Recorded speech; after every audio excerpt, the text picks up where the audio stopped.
Thank you for watching Conscious Consumer Network. The live stream broadcast is free to view. You can pause and rewind live broadcasts to catch up, or view shows at a later date by accessing our free archives of all shows. Check out our broadcast guide to see what's on. You can show your support by donating to our network support fund. Follow us on Facebook and Twitter, or subscribe to the monthly newsletter for updates. We thank you for supporting free and independent media.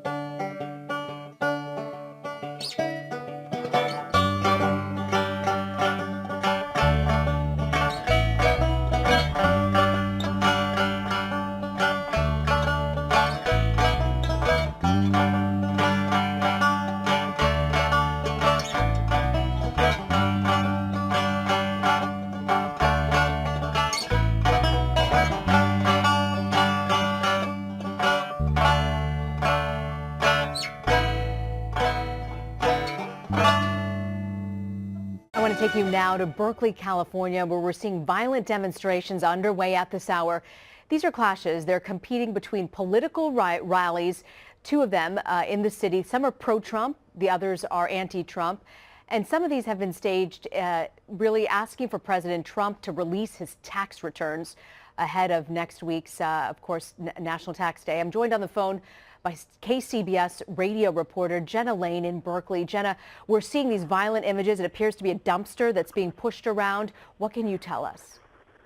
Rena, there's been a number of things that have unfolded over this changing situation throughout the morning. It all started when some supporters of President Trump announced plans to have several speakers address a crowd at noon.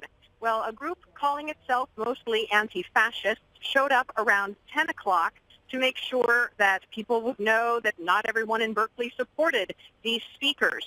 Police set up some plastic barricades and no man's land between those two crowds. They shouted at each other for the better part of a couple of hours. Some eggs and bagels were tossed from one side to the other, but it was mostly peaceful except for the shouting for those first couple of hours. Then there started to be loud bangs. Somebody here is tossing what appear to be M80 fireworks. Each time one of those goes off, the crowd scatters. Some people have been injured. And what's happened now is those speeches that were scheduled for noon have continued, but with a very small crowd. The rest of the Trump supporters have filtered out to the edges of Civic Center Park to watch where the anti-fascists are rallying in the streets surrounding that square. Jenna, I'm seeing people sort of confronting what appears to possibly be police. I can't tell from my vantage point here, but what can you tell us about how the police are responding to this? As I mentioned, the police at the beginning were very active in enforcing that no man's land in between the two sides. Officers wearing riot gear. I saw them personally break up a couple of times when both sides were threatening to throw punches at the other. Then once the M80s started being thrown, police moved back, and I'm watching a large crowd of them in riot gear right now, standing under the shade of a tree, and they're really letting these demonstrations sort of unfold on the streets around them. It's incredible. We're watching these images unfold live. Jenna Lane with KCBS. Thank you, Jenna. And we're going to continue to monitor the situation on the ground at Berkeley. There are protests across this country from Mar-a-Lago to Philadelphia, both pro and against Donald Trump. We're going to take a quick break, and we'll have much more on the other side of this break. You're watching CBSN. Hi, I'm Dylan. Hi, I'm Faith. Okay, it's alphabetical order, but hi, I'm Neil. Hi, I'm Juaria. And hi, I'm Willow, and this is the subjects from the world. And today we're talking about protests.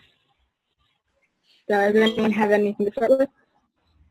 Your audio's a little kind of cutting in, and is anybody else getting that? Like, it's kind of fuzzy in a way. A little, I think.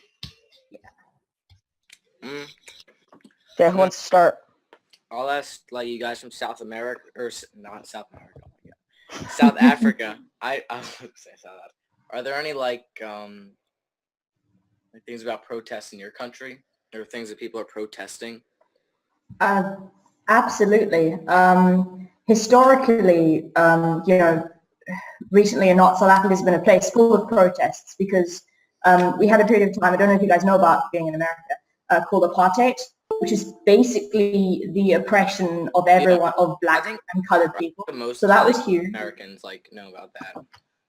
Yeah.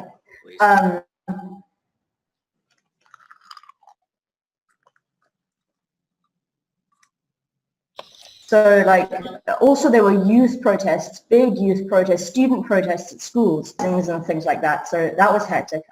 And like, because the white people spoke Afrikaans, right? But, with the whole oppression, they were making Xhosa, Zulu, native people speak their language and learn their language in schools. So the student protests specifically in 1976 were about, protesting against being taught in this language that wasn't their own. So they weren't learning anything and they couldn't go on to fight to get a better way of life. So, like students, it was like thousands of students that were coming together and protesting, and it was violent. And yeah. Juaria, anything to add?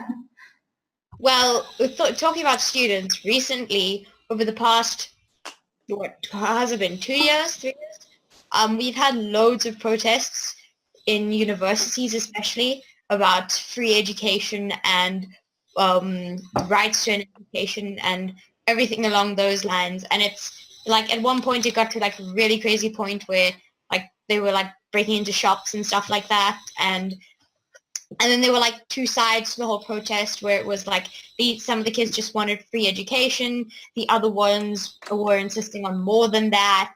And then at one point there was like in a specific area there was a certain group of protesters that came up with this list and sent it to their, I don't know, governing board or whoever, and said that this was what they wanted and they wouldn't go back to school unless they were provided so and so. Well, I mean, like, I guess there are a lot of those protests here. Like, I guess people, mainly it's anti-Trump rallies. And this is, I mean, I feel like bad that I have to say this, that to start off, like, anything talking about America and protests, I would say I'm not a Trump supporter. But, like, there's a lot of people at Trump protests who are very, very, very left-wing and socialist, or I guess they'd call themselves democratic socialists, and they want free education. I think a lot of Americans want free education. And I know, I mean, it's a big thing for a lot of people not be able to have college or pay for college. And I think You mean college education, because school education is already free in America, public schools. Yeah, public school is free.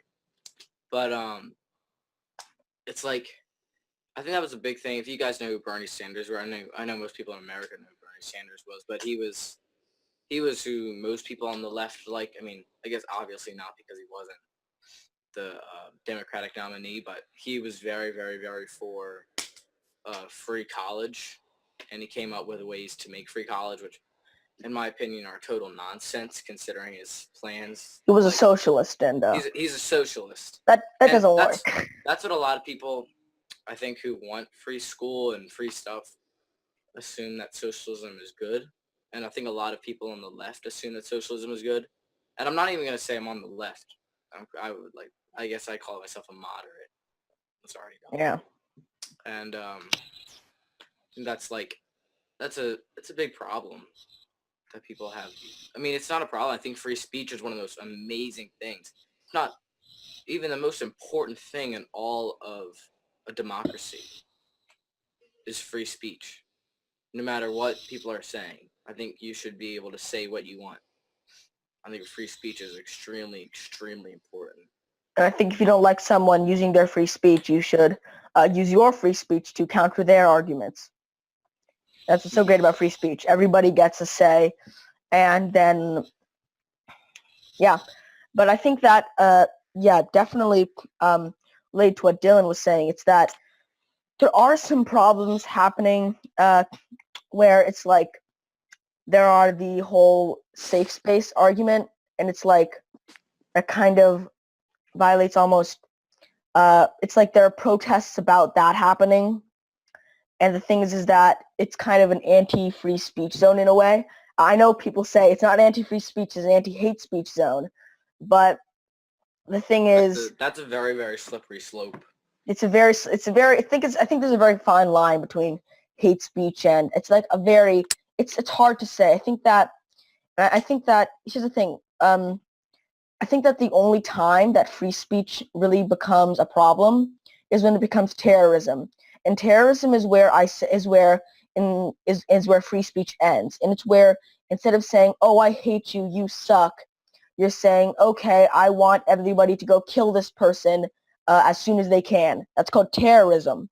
Well, If you say, "I hate this person," that's called free speech. I think You can be a piece of crap, who's but the one that's going to determine who's a terrorist or not? Like, who's the one that's going to say, you're a terrorist, so you don't have free speech?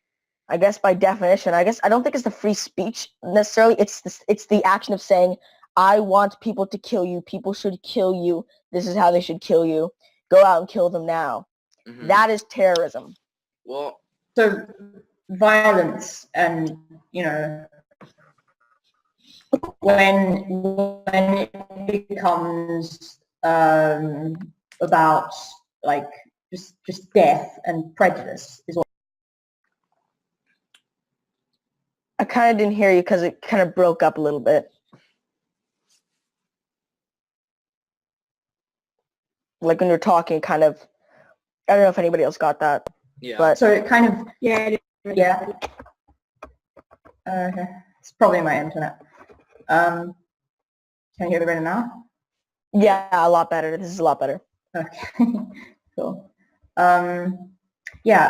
Basically what I was saying is when it becomes that extremity of violence and murder and that's the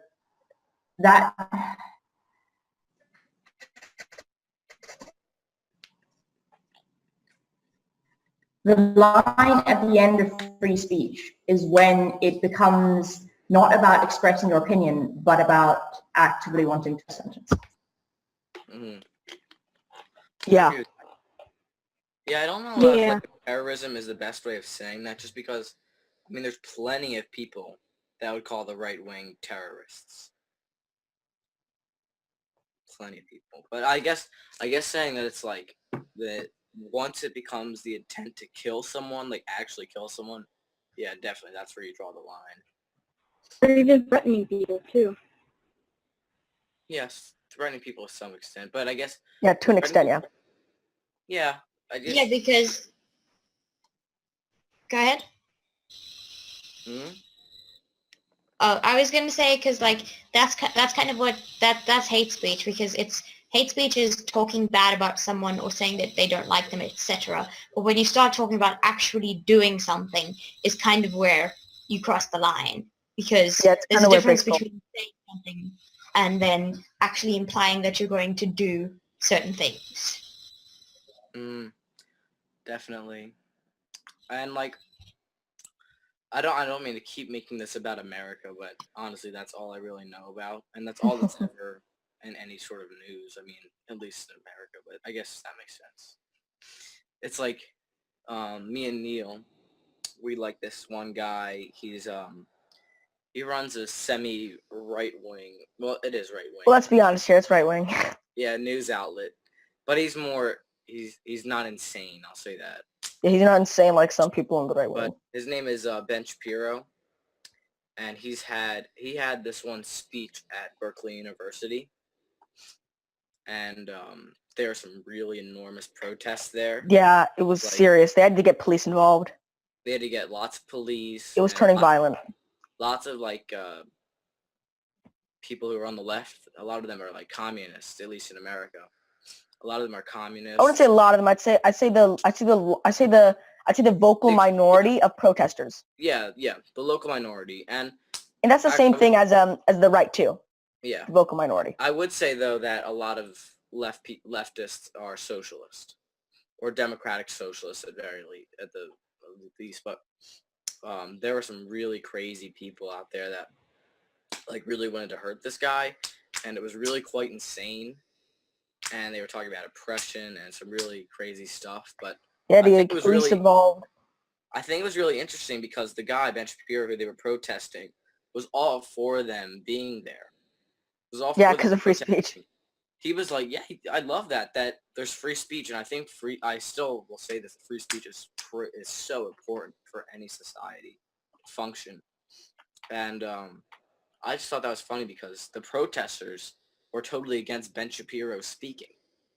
They were like, they don't have any part of him being here, any part of him saying anything. They just wanted like to shut up and don't say anything, which is so crazy dangerous. Like that is such a dangerous thing. It's a very dangerous mentality to have somebody tell somebody, where did Juaria go? Oh, okay, back.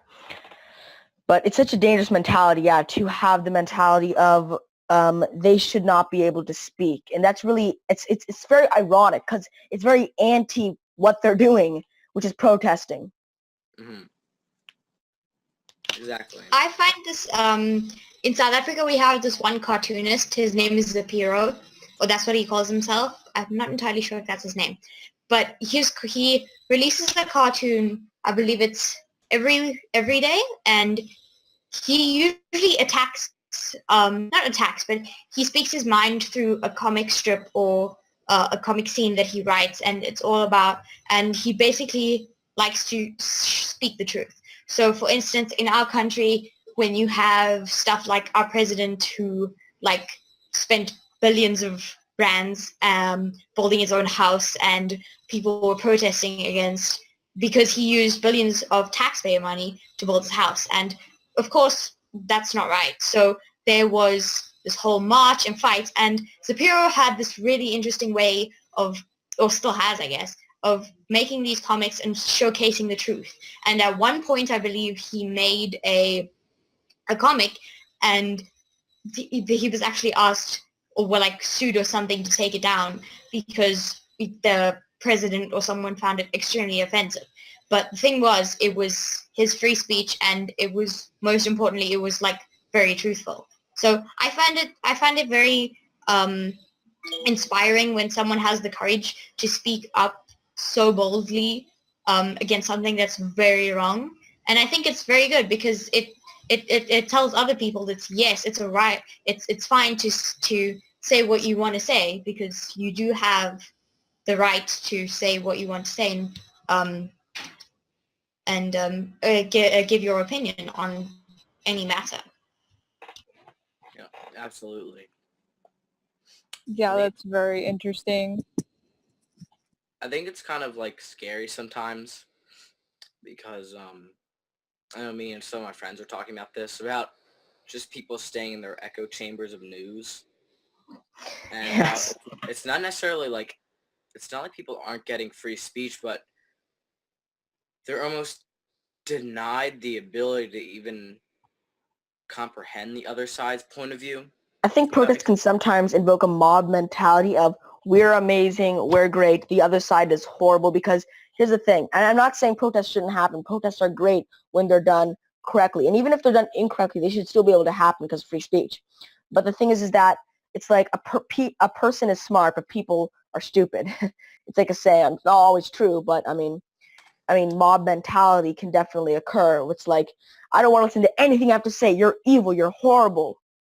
Mm-hmm. And then it's just like, it totally shuts off anybody's point of view, and like altogether it makes the collective just dumber. And it Like, no stunts offense, intellectual growth. It stops. Yeah, exactly. It stops growth. I think it's like, I think that's like a very important piece of a part of like protesting in general.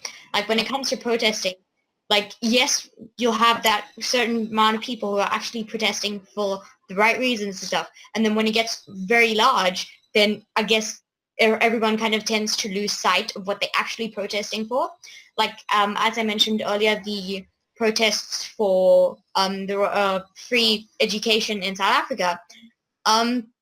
Like at first they were completely peaceful protests, and then it kind of like changed its direction. They started destroying properties and stuff like that. And then you kind of lose sight of why you're actually protesting.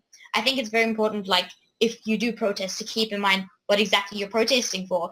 And you shouldn't believe that you are completely right. You can't, you have to consider other people's opinions and stuff like that, I guess.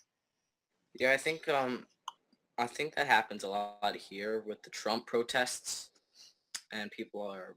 I mean, even I've been to a few of them. They're really interesting. I went to one. I think it was a day or two after he got elected, and that one was really interesting. It was like a women's march about him, and but I think a lot of people that go to anti-Trump rallies, and I mean not a lot of them, but I would say a good amount of them end up becoming violent. It's like you just basically stooped almost to Trump's level and Yeah. being violent, because being violent is worse than any type of like Hate speech. hate speech. Yeah, Yeah. Because me hurting your feelings isn't going to Yeah. hurt you. Yeah, it could physically hurt you. You can. I mean, I know mental illness, which was the last topic, can be really damaging, almost more damaging than any physical pain could be. But in physical pain, you can't. I don't know. I think Yeah. there's a difference between physical pain and someone having hate speech towards you. Yeah, and don't get me wrong. If you like, that's why cyberbullying. It's like, it's not a good thing, because if you have, or even just real, if everybody around you is constantly berating you and saying horrible things to you, obviously that's going to have an effect. But that is not clearly, but to an extent, it's going to have an effect. Not as much as me chopping your head off, but so yeah. But so if anybody else has something to say on this, because we don't want to restrict your free speech, if you know what I mean.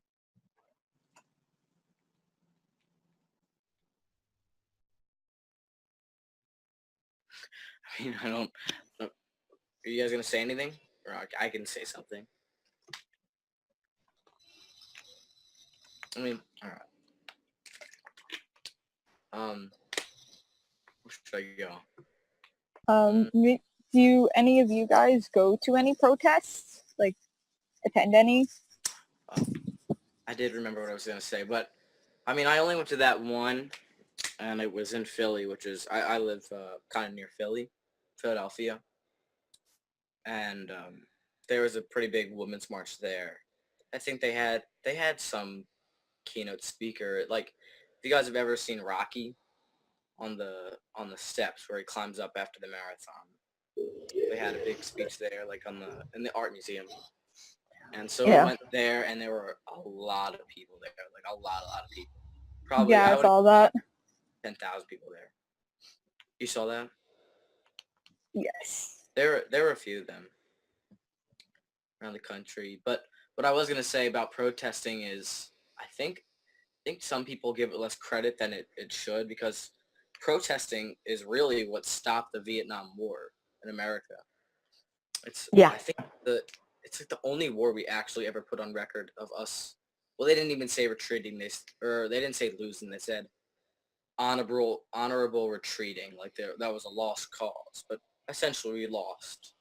Yeah, and not to mention, it was just, we shouldn't have been there. I mean, if anything, we pushed Vietnam into freaking communism. If anything, we pushed them further to it than further away. Yeah. Really dumb. So I mean, Well, yeah.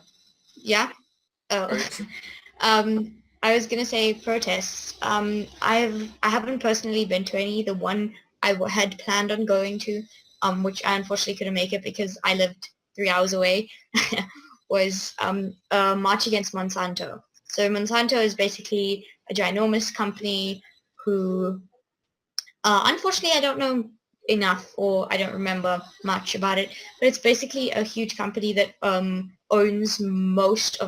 globally owns a lot of the companies that produce like products, anything from like corn, maize, Yeah. vegetables, fruits, etc. And Monsanto. Monsanto is terrible because they use a whole bunch of pesticides and chemicals and stuff and GMOs to make their crops like look better and stuff like that and grow bigger. So it's a really big problem, because one of the many points raised in like the marches is like when, for instance, when they're spraying all the food and stuff with all these chemicals and things, the people spraying them have to wear suits, hazmat suits and stuff like that, so that they themselves don't get affected. So it's like, if you have to wear a suit to put this stuff onto your food, why should you be eating the food? And so, and the problem with Monsanto is it owns an extremely large amount of companies and stuff in the, as I said, in the whole growing produce and stuff across the entire globe. Like marches against Monsanto happen quite often on a, like, I think yearly basis across the world. And the problem with them is that they're just a huge company that runs a very large business. And for instance, this protest really is, I guess, for a good cause, if you want to say. And I don't think people have lost their aim in it, because it's a very important um, topic, I guess. Yes, Mhm. problem. I mean, I know Monsanto A, is truly evil. What were you gonna say? a protest that I attend is the March Against Rape Culture in Philadelphia. It's like I live in Philadelphia. That's one I go to mainly. But there are a lot of protests that happen around the city and stuff. Mhm. Me personally, I've never gone to any, or I'm not really up to date on all the protests and stuff like that. And I've never gone to any, but I'm sure there are plenty that I would actually want to go to if I knew about them going on and if I was able to attend. Well, I do know a little bit about Monsanto. There was this there, there was this what was it? Oh yeah, it was a documentary actually called Monsanto, and it was all about Monsanto and basically how evil they are and the lobbying they do, because like you said, they own a good portion of the food industry, which is pretty despicable considering you need food to survive. I mean, Yeah. that's how I guess they'd be the shoguns, like the leaders of Japan like that's how the hierarchy started in Japan, was because of farming, and whoever owned the most land and whoever could cultivate the most crops could control their people because they had the food. Like, everybody needs food. So essentially the people that grow the food control the world. And Yeah, food is like the most like sought after resource. It's the most essential, other than water, of course. yeah, but food is, I mean, it's one of the most, it is one of the essential things humans need just to survive. And I mean, I know Monsanto has done some pretty evil and, like, I mean, just evil stuff. Really, really, truly evil. And I don't say evil about a lot of things, but I really do think they're evil. And I know they even created this one chemical called, like, something orange. It's some, the it has the name orange in it. And it's like, it's just really bad for little children, and they sprayed it all across Vietnam, actually, during the Vietnam War. And it's basically it's destroyed a lot of generations just because of like these body defects. I think there's only one protest that it wasn't a protest really. There's one protest that I went to. Oh, well, actually, it was a protest, but so basically, I was really young and I decided I just really wanted to. So I've always been a bit of a piece of crap. I just I like to like seeing people maybe a little riled up. Maybe it's uh so Yeah, that's the name of Women's March.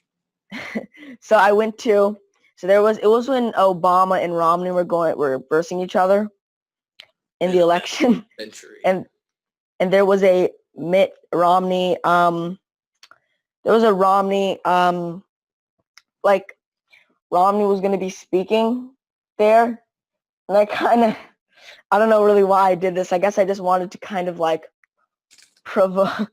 I don't want to use the word provoke. I guess I don't know. I've always not been that serious. So I took an Obama 2012 sign and I walked along there, and yeah, and so yeah, and I walked along the protest, and I got some looks, and one lady said, "You're not going to get any free stuff with that," and I said something. I'm under the age of so and so. I already get everything free.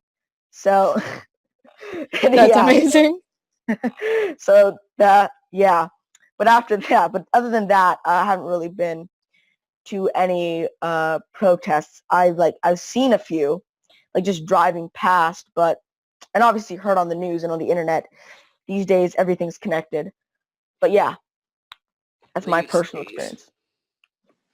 Like I personally also haven't really been to any protests. I mean, my dad was at one kind of representing our family, but I wasn't able to be there at the time, which was in the recent, basically in March against our current president, he's pretty bad. Have been comparisons between our president and your president, and just we were kind of vote of no confidence. There were kind of all these rumors and loads of people just marching in Cape Town. So yeah, my dad was at that protest, and it wasn't the thing with it was that it was very it was organized and peaceful. So it was a protest and a walk to express a point.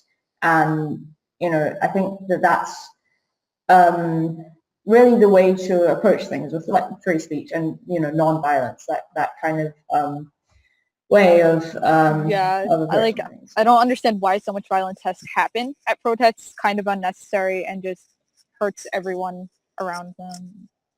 Yeah. Another thing I wanted to say is that I haven't been to, but like I've read a lot about. I said in the beginning about like history of the protest here, and been to Soweto, where the whole shooting of literally it was police shooting at students that were protesting with real ammunition, and people died, and it was just shocking. And so there's a whole there's a whole monument there, and the museum of apartheid, and just that whole period of time in South Africa where you I can't even think now. It's been I'm probably wrong. It's been something like 18 years that apartheid's been over here, and I can barely I mean I'm younger than that, and I can't think about how it must have been to live in a world where it's the norm to think that people with darker skin are less somehow than people with lighter skin. And the thing with that kind of oppression and kind of thinking is that it didn't just suddenly start here. It started when when South Africa was colonized by where I come from, by Europe and everyone that came down and were like, this is convenient, let's colonize them and oppress the native people. And that continued right up until recently in South African history. So, and I mean, people have been, protesting against it, and it's only now that, there's equality in South Africa, well, on paper at least. And I mean, I kind of understand why. I mean, our president is pretty bad, but people will see what he does as normal, having multiple wives, taking resources from the country to use it as his own, because he is basically the king. So he can do what he wants in his culture. That's their thing. I think, and so what if it doesn't fit with the laws? Yeah. Yeah, I think what's important to remember, especially, was that, I could think about it. My grandparents were living in literally a time when there was apartheid, and I think what's really good to remember is that there were all these people, even though they were told that they were less, they chose to stand up because they knew what was happening was not right. Yeah. They knew that they couldn't. There was no ways that they should be able to, that these people should be able to force them into doing so and so and so. And I think it's really important to remember all the courage they must have had, because, as you said, the students who were simply protesting against being taught in a language that wasn't theirs got shot at by police officers with real guns. So I think, like, when it comes to protesting especially, you always need to go back and find the reason exactly why they're protesting, and then you really get to admire them, because for instance, the students that were protesting, they knew okay, not entirely sure what exactly the circumstances were, but they knew it was very dangerous what they were trying to do, but they knew it was right. And I think that's very important when it comes to that. Yeah, I agree. Oh, I did have something to say before I forget, because I literally have the worst memory. Because it was about, before the podcast was on, for all you guys who were watching, or gals, we were talking about, like, protests that were started by, like, kids and the youth. And I wanted to bring up the Arab Spring, if any of you guys know about that. And it was basically, it was less of a protest and more of a civil war. But it was really interesting. I was, like, learning about it.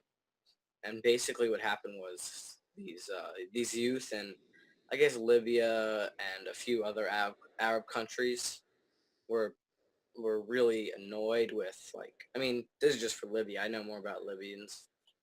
Is Gaddafi, who was the dictator for a long time, and they knew they had to throw over Gaddafi. I think reigned for like 40 years. Nobody thought that the dictatorship would ever go away. Gaddafi was a horrific dictator, like slaughtering and an overall evil person.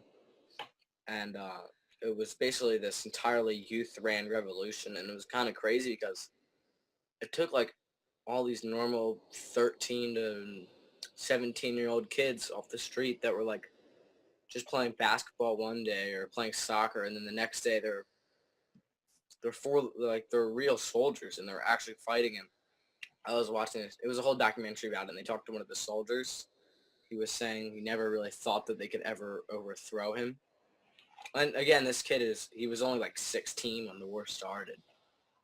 And it just started out as protests, but you can't really protest in a dictatorship because free speech doesn't exist, which is why having free speech is so important. That's another reason. But it was really quite interesting because it was all these kids that knew they had to overthrow, and they never thought they could because it's an impossible person to throw over, but somehow they did it, and it was really amazing. And it's not a great ending because Americans basically stepped in and just put Because another... America polices the world. Yeah, America policed the world. We're the world police.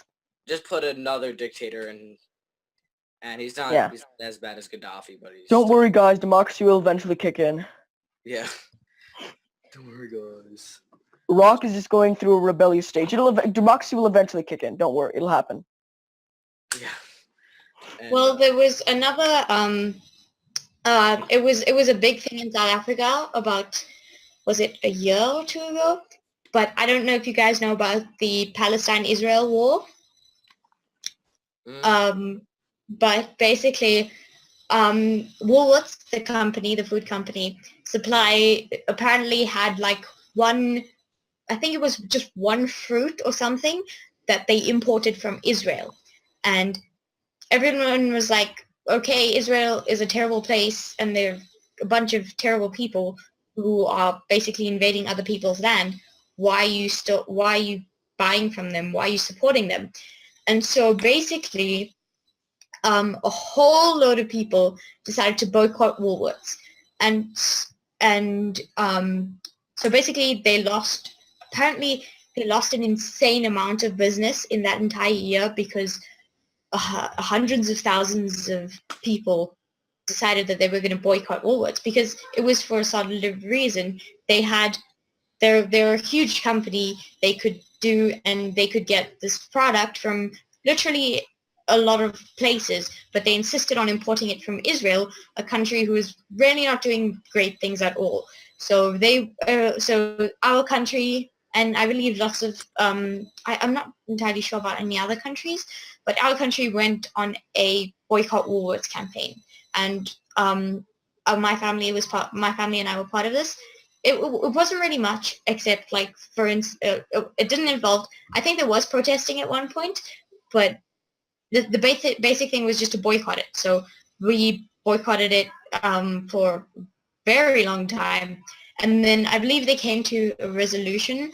While the resolution wasn't completely, well, it isn't exactly the best resolution. It's kind of a resolution. It's somewhere to begin, I guess. I believe what they came to was they would stop buying the products that were grown on the Palestinian land that the Israelis had taken over. Instead, they were just going to buy from the land that the Israelis had already previously had. Now, for me personally, I don't really see much of a difference in that, because you're still buying it from these terrible people and apparently and this product only made up like 1% of their whatever their stuff was, which is very frustrating, because it was 1% and it was from terrible people, and they lost billions of rands because people were boycotting it, but they still refused to stop supplying. So that was a very interesting boycott we had at one time. I think well, actually, about Woolworths, there was a really big protest of Woolworths not recently, in the 60s and 70s during the civil rights movement. And that was our, in 5th grade, because I went to public school up until 6th grade. The 5th graders had to do this whole play about the civil rights movement, and this one was about, I think they called it a sit down, where it was back during Jim Crow, which is kind of like what we call apartheid, like Jim Crow laws. And so the Woolworths wouldn't serve these African American guys because, well, they wanted a donut, they wouldn't serve, so they just refused to leave. So, and this was in a Woolworths. So, and also Woolworths is not in America anymore. There's no Woolworths around. I didn't even know they still existed. I thought they kind of went away a long time ago. And there was like lots and lots and lots of people, like hundreds of people that went and just would like camp out during the civil rights movement at Woolworths. But the one about Israel, I mean, I don't know too much about that, but it seems to be a lot of England's fault, because they basically promised the land of Israel to 5 different people. It was really kind of insane. And there's this whole documentary about how Israel took over, or actually got the land, which is kind of funny because they used like a lot of Nazi equipment to take it over, like a lot of Nazi airplanes and uniforms and cars. It was kind of funny, but they took over, like they destroyed 10,000 Egyptians, because the Egyptians, well, they didn't destroy them. The Egyptians really wanted the land too, so they made it seem like they had hundreds of planes in the air when they only had like 3. But I don't know too much about that. The interesting thing about the Palestine-Israeli conflict is that, well, it's quite annoying, because in our country, around the same time as we had the whole Woolworths boycott thing, we also had the Free Palestine marches and stuff that happened in loads of places, actually. And it was basically, there's a strip on the one side where basically it's this little piece of land and it's completely surrounded by Israel, but there's countries beneath it, and these countries refuse to let the refugees in. So the point was that the Israeli people were just killing more people and taking over, and these other countries, I think it was Egypt and, trying to remember now, but basically they refused to let the Palestinians in, which meant that the Palestinians had literally nowhere to go. And so there were all these marches, and people were marching to say that, can we just please let them into our country, or could Egypt please let them in, because they're basically being killed off one by one as the Israelis move forward. That was the Gaza Strip, yes. Mm. An example of a peaceful protest that I know of, it's a really successful one, were definitely, Gandhi in India. I mean, if you think about that, I mean, just the way, stop, Dylan, but it's like, it wasn't all peaceful. There were people who were actually, trying to violently rise up. And I mean, if you just think about it, it's like just how successful it turned out. I mean, come on. But I mean, you just think about how successful that was. I mean, India is now a free country, and it's just, and it's like, and I think that's one of like the largest ever. I don't know what is the largest, but it may be, if not the largest ever, peaceful protest, and it resulted in the freedom of a country. Yeah, I thought it was kind of funny. I was listening to this one podcast about, well, actually, it wasn't about India, but it was about, I think it might have been South Africa, and I don't know too much of the details. It very well might not have been, but I would assume it is, because it was about white people taking over native people's lands, which seems like a big part of South African history. But it was also, they talked a bit about like the Indian takeover. Well, not the protests, and how they were like, Gandhi was just going to sit on the steps and starve himself, and somehow that was going to make it so that they would be a free country. Like, how the hell did that work? I mean, it's just kind of funny because, sure, the English. I mean, it seems like in all the things we talk about, it's the English's fault. They like it's crazy. Even my neighbor, she's from England, and she agrees that most of humans' downfall is from the English Empire. Yeah. It's so funny too, because they deserve what they got. They're just like a tiny little country now with no power. I know, it's like the amount of they're on the Security Council for the UN, but I mean, other than that, I mean, they don't really have that much, like, I don't know, they have quite a bit of economic power, but I mean, other powers, I mean, pale in comparison to America, and I mean, freaking even like India beats them in like some departments, and it's like they just got out of them from like quite a few departments actually. They just got out of, well, I think the reason the hunger strikes work is because it was basically inciting the Indian people to not do anything. The thing is, the British were like, you got to do this, you got to work on our plants, you can't do this, this is our law, and they'd just be like, whatever, dude, we're just going to do whatever we want. You can shoot me, you can kill me, you can torture me, but I'm going to do this and you can't stop me. I mean, what were they going to do? Were they going to massacre the billion people that lived in India? Hell no, they weren't going to do that. So they're just like, I mean, they're not doing anything. You can't massacre every single person in India. If they won't do it, they just won't do it.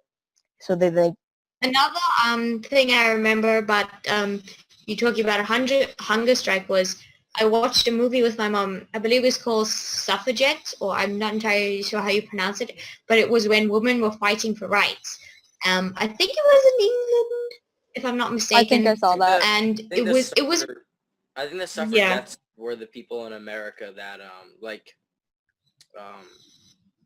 what's her name? I forget her name. She was. It was the woman. It was the woman fighting for for women's rights, and at times it would get like really violent and stuff. I remember from the movie, if I recall, there was a time when it was just very peaceful protests, but nothing was happening. Everyone was just ignoring them, and literally nothing was happening. And the only way they could make themselves heard was, unfortunately, through a bit of violence. And that's kind of how it started. Now, unfortunately, the movie didn't kind of cover the whole thing and how it got solved. But it was a pretty powerful movie about the things, like the times back then, and how they like basically a man could throw a woman out of her own house and she'd basically have no right to any of the things in the house, but she'd leave with whatever's on her back. And it was very interesting how the woman decided that enough was enough and they had to do something about it.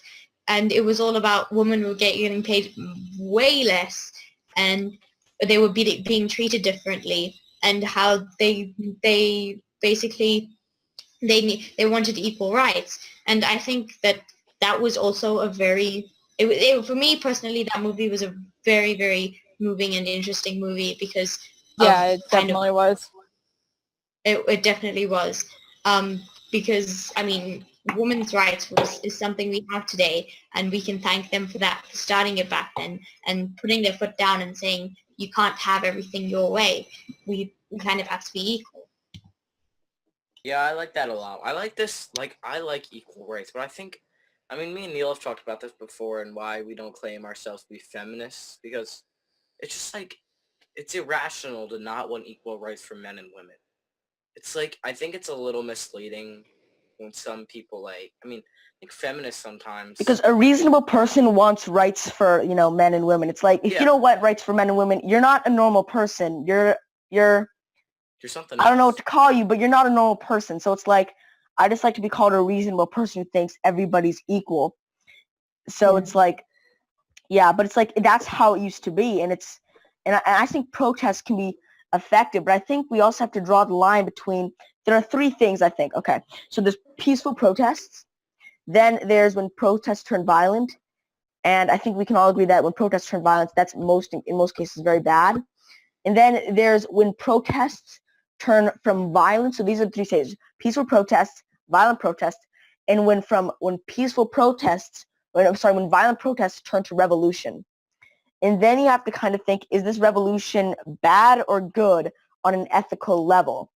And from both sides in a moral level. And that's where it kind of gets weird, because we've all kind of denounced like violent protests, but I mean, revolution is something we see a lot. So I guess it depends on really what you're protesting. I'm sure we can agree that grabbing a Molotov cocktail and burning down someone's house is pretty screwed up. And there's a clear difference between burning down someone's house and burning down the building of the establishment that's trying to oppress you. Because I think in some cases it doesn't need to go all the way to a revolution. In some cases, I think it should be, and like yes, most preferably it would be better for everyone if it was worked out peacefully. And it gets violent sometimes, and that kind of happens. And then revolutions only kind of happen in places like, for instance, you said India, where the English took over, or here in South Africa, where kind of once again the English took over, or in America, where the English took over. Yeah. So and then like for instance, it's not commonly known, but there's a place called Zimbabwe. It's a country, and the president of the country is a dictator. He's been in power for, I've no idea. Julia, you might know the answer to this question. I mean, my question, my point, my statement. Off the top of my head, I think it's 45, but yeah, 45 years. Something like that. I just wanted to add in, do you guys know about the group called Anonymous? Yes. The group of protesters. What do you guys all think of them? I don't know too much to like. I think what I've seen of them, they're basically kind of just trolls a lot of times. It's like... It does seem that way. Like, I mean, it's like, don't get me wrong, I like trolling because just for the fact of free speech for the sake of free speech. I mean, let's be honest here. I think we can all, there's some dark part of us that likes being a piece of shit. It's like there's some dark part of us that just likes being such a little piece of crap to people. Like there were these one, like I remember, I don't know what kind of game it was, but a bunch of them created accounts on this game of these people, and they had all their avatars look exactly the same with big afros so they could make a swastika in a shape when they all lined up together properly. And it's just, so I don't know. I think that I don't know much about the protest side of them as I know more about the trolling side. And don't get me wrong. Yeah, they have a lot of protests in Philly. It's insane. I think that trolling is it can be freaking hilarious a lot of times. I'm not saying like some little 3-year-old going on YouTube comments saying, I'm going to be edgy and type kill yourself. But, it's like, because let's be honest here, we all like to have some fun.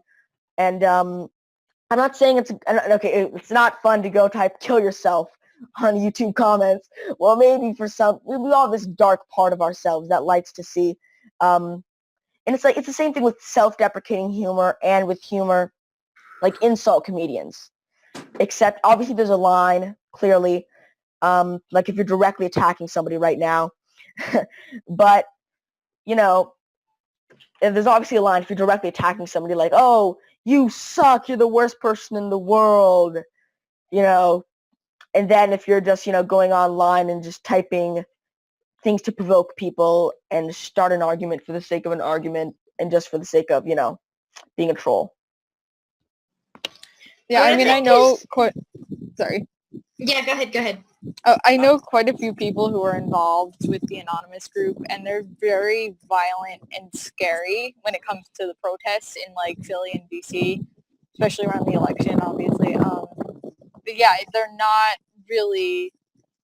I would think it was just a troll group, and then there's, like, another side of it where they get very violent at protests. And of course, I think, yeah, that's horrible. Yeah. No one should get violent for anything. Obviously, we talked about the line, but whatever. I don't really know a lot about this group, but with bigger kind of groups, I don't really want to say organizations. From what you said, Neil, it doesn't sound like that's their goal, but with these huge movements, there are obviously people that are like different levels of extreme. So like there'll be the casual person who's vaguely interested in the trolling, and then you'll have the extremists. So like you said with free speech, it's everyone having their measure of like opinion of what works for them. So do we want to go to break now? Because it's about oh wait, Sure. sorry, that really quick, fast. I just wanted to add in, I'm not friends with the people who are in Anonymous. It's just people I've had the unfortunate chance of meeting, and yeah, it's not something I'm involved in at all. So actually, that clock, but there's a clock behind me, and that is actually fast. It is actually 4:57. That clock actually is 4:59. So if we do want, or we could just go to break right now, because we're about halfway there. So I don't know. Sure. All right, I guess so. So if everyone's fine with it, I guess we can just go to break then. Okay. Bye. See you. And new tonight, students in Jefferson County are fighting a high school's dress code. Hundreds are part of an online social media campaign calling that dress code unfair. 7 News reporter Mark Boyle spoke to a student who says the dress code is so strict, it's even impacting her self-esteem.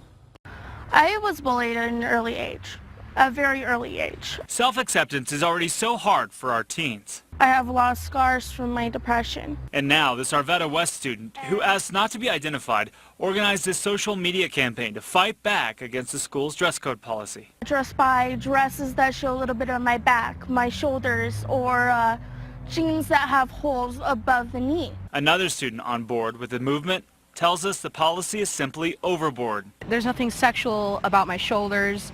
It's not a secret that I wear undergarments.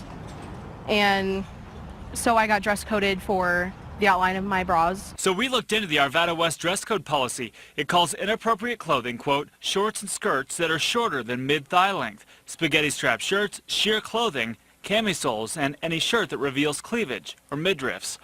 The principal, Rob Bishop, says, quote, while enforcement is always a challenge, there's no double standard as we apply the code equally among students. This student, though, disagrees. Guys can basically wear what they want as long as they are not showing any bare skin on their chest and on their lower body origins. It kind of shows that guys have more rights than we do. The students who've joined this movement say it's not a matter of rebelling against the school. It's about feeling good about themselves when they're at school every day. In Jefferson County, Mark Boyle, 7 News. Now, students have planned a protest for later on this month. The Facebook group includes student supporters from several different Jefferson County high schools. Hi. Hello, everyone. Hi. Ooh. Okay. So I had a point before we went off break, but I seem to have forgotten it. Hold on. Oh yeah, so we're talking about organizations. So in South Africa, we have, it's probably not the only one, but it's one of the few I've encountered called BDS. And they kind of cover like a very large general section on like the whole protests and stuff. And it's I think I'm subscribed to their newsletter or whatever you call it, but like every now and then they'll like inform us of protests going on. And then like for instance a couple weeks back it was the anniversary of, oh my gosh, I'm terrible with history again, someone's death, I believe it was, in apartheid. And it was basically this guy whose murder had never been solved or something like that because these witnesses never spoke up or something along those lines. I should really know more. Apparently my mom wrote an entire essay on this. Yeah, it's quite interesting with when it comes to organizations and the kind of people who help to kind of get everyone together for protests and stuff like that. You get, I like with protesting, you kind of get the peaceful ones and then the ones who are not determined but seem to resort to violence more often. And I think I think violence really should not be the first step you take. It really should be peaceful and that only when you get like really desperate would you maybe resort to violence. But I still think peaceful protests are the way to go. Quick thing, are we back from break? Yeah. Yes. Oh, okay. Oh. I Cool. think so. Neil, Yeah? Brian posted something very interesting on his Oh, Instagram. dear God. It was quite insane. Of course, Big it's Brian. argument He's about it insane. tomorrow. What? I said, of course, it's Brian. He's very Well, insane. We won't stay on that. But I did have a question for you guys in South Africa. Is it the country that's like completely surrounded by South Africa? Is that Swaziland? Isn't it? There's Swaziland and there's Lesotho, and Swaziland borders South Africa. It's the more north one. Oh, I hope I'm not getting this wrong. You're getting it I right. think You're getting it right. Don't worry. Am I getting it right? Lesotho is completely enclosed, and the thing with both of them is that they're kingdoms. So Lesotho is completely enclosed by South Africa. Swaziland borders on Mozambique.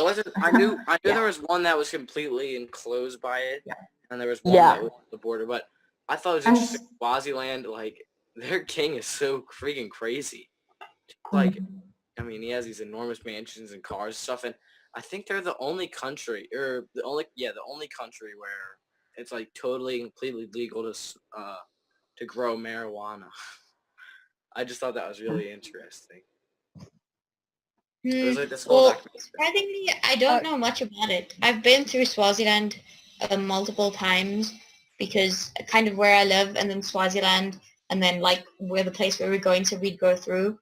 But it's like surprisingly, like, from what you said with like the fancy houses and mansions, the country isn't like it's kind of it's very what was I gonna say?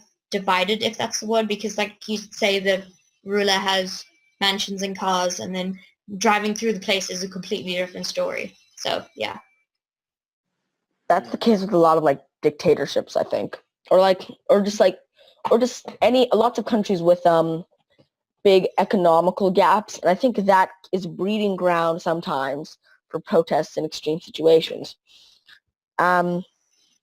So, yeah.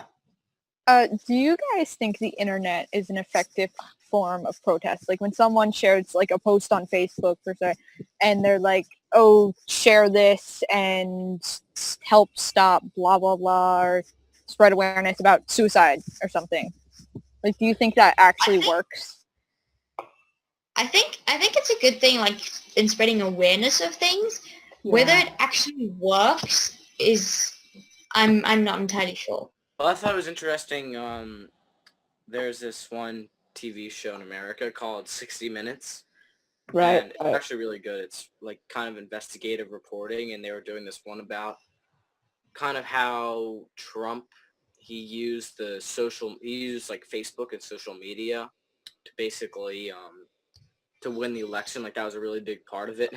The guy who was the director of it, like the social media operations, he thought it was kind of hilarious how the left created something that they used to defeat the left, and how like I think it's a really good way of spreading information, and I think it's really cool. I think on the other hand though, it can manipulate not just voters but people's opinions because of what they see. I know like even my mom, she has some pretty, I would say insane beliefs.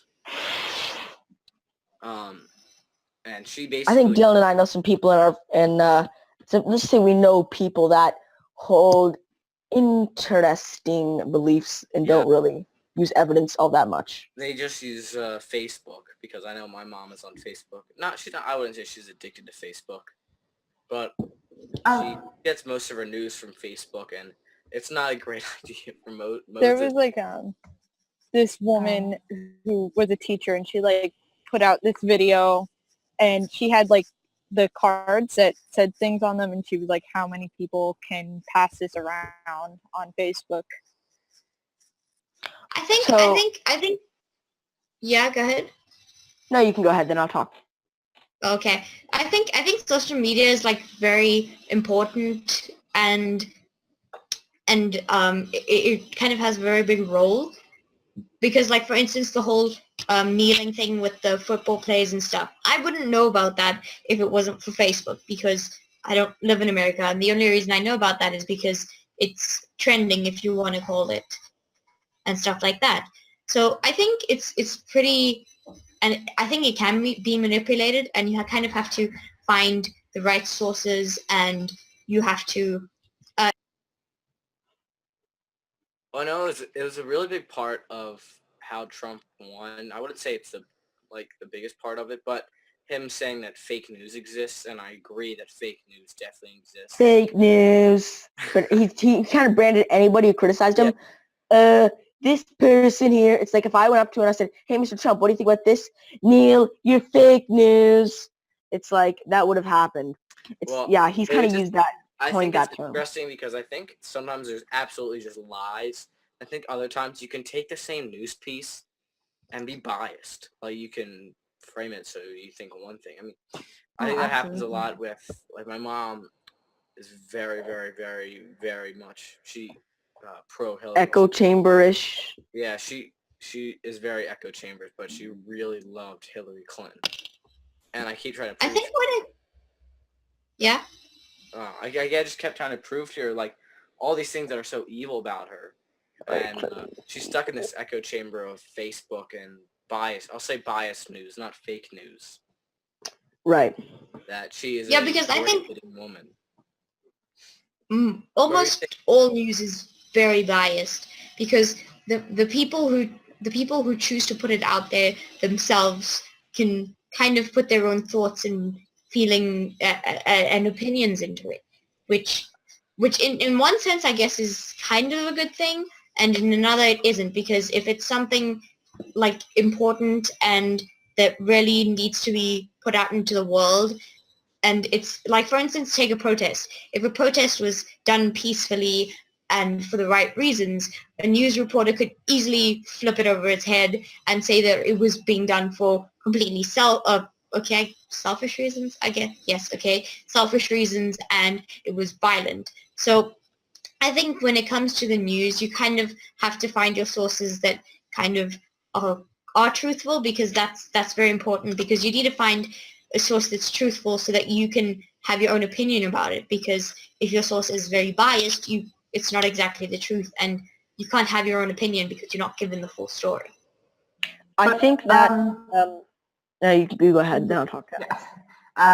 But also it's important that you don't, similar to what you were saying, Dylan, you don't absorb all your news from a single source, that you kind of, you source your news and your opinions from different things, and you, like, especially with politics and whole situation in America, which I don't know that much about, but it's so important to take in your news, and to have options and to think about things, to really think about what you think just politically, because like with the whole social media thing, like rash decisions and accusations being thrown about, and people not really stopping to kind of think. I think like one of the worst things that happens is, I mean, my family is my dad, I would say, is that left wing, but essentially my whole family and on my mom's That's side the too. exact same thing with me. Yeah, well, with one half. Extremely left wing, and it's kind of upsetting because, I mean, I would not say I'm right wing. I'm not saying I'm left wing, but they sit in their echo chambers and they just have this, like, actually fake news. And a big thing in America is gun control. I'm sure everyone's aware of that. Yeah, that's a very big deal, especially right now after the Las Vegas shooting. Yeah, especially now. I mean, in most countries, if not the whole world, guns are just totally illegal. And like, I know Japan, it's illegal for anybody who isn't a police officer or obviously military personnel to own a gun. I mean, at least in England, most police officers don't have guns. Very few of them do. And in Australia, there's a total gun takedown, it's kind of hilarious too, because the country with the lowest crime, which is Switzerland, the percentage of crime, they have laws where you have to own a gun. They have the highest awesome percentage of gun ownership in the world, and they're the safest country. And I think a big part of America's problems starts with our education system, because it F's up people's brains and how they think, and just how their mentality, because I don't know how people dismiss this argument, but it's not guns who kill people, and a lot of people on the right say this. It's not guns who kill people. It's the people that kill people. But guns help people kill people. Yeah, guns do help. Yeah, but people do kill people. Guns, I think, help a lot of people. They save a lot of people, and they offer safety for a lot of people. And I think that I would say I'm pro Second Amendment. I don't see much of a reason to have guns be illegal. For those of you who don't know, Second Amendment is the right to bear arms. Yeah, our Second Amendment is the right to bear arms, and it's kind of incredible because we're almost we have a Supreme Court in America, and they can. I think lots of countries have like Supreme Court. Yeah, a lot of countries do, and they can overthrow almost any law. And oh yeah, also the Second Amendment is more so to start a militia to overthrow the country, but within that, if it became tyrannical. Yeah, which is the whole reason America was founded. Yeah, I mean, actually, Thomas Jefferson once said that government should be overthrown every generation, and that's gone way. That hasn't happened. And I mean, it should have already. Our government is extremely tyrannical. Well, I guess they're not tyrannical, but they're extremely corrupt. I think that back to the point about internet and news, I think that, I mean, we're talking about, I wouldn't say we're arguing, but we're discussing if internet is, source of news or not, like how great is it, how much do we use it, but it's like, who are we to sit here and talk about that when guess what we're doing right now? I mean, we're using the internet to spread news right now. And I think that's really awesome. I think the internet is actually, I don't think it's a good tool. I don't think it's a great tool. I think it's the best tool because it is the only tool that I can go on. I can create a website. They're actually, They're actually like sites that'll let you host your website for free, and I could write on that site. I think that this is really stupid and dumb, and this is really awesome and cool. So we have opinion pieces, we have cold hard facts, we have opinion pieces interpreting cold hard facts. We have people talking about the cold hard facts, and we have things on YouTube and Twitter, and I think and Facebook. Now I think that Facebook. Yeah, you have like the hashtags on Twitter and stuff that are spreading a lot of awareness. Like I joined the one Rose's Army. I like participated in that on Instagram and Twitter. I think that you really shouldn't isolate yourself though, which is why I think so I think that Twitter and Facebook and YouTube and Google and Wikipedia and things, they all have their own uses. So I think that when a lot of people think about echo chambers, the first thing they think of is Facebook, because the thing is, a lot of people privatize themselves to their certain group of friends, and when they do that, oh my God, Dylan, didn't you just say I'm gonna go vegetarian? The vegan lies are getting to you. We were just eating green stuff, Dylan. That stuff kills you. Cavemen didn't eat the green. But like, were you still talking? Did I just interrupt you? Sorry. No problem. But I think that Facebook, what it has its set group of like friends and people just echo chamber these really stupid opinion piece articles at each other, or just not even opinion piece articles. They just type something down and everyone's like, that's great. That supports my belief system, therefore I'm going to believe it. And then you have, which is why I think that the internet can be a tool of just echo chamber. But let's be honest here.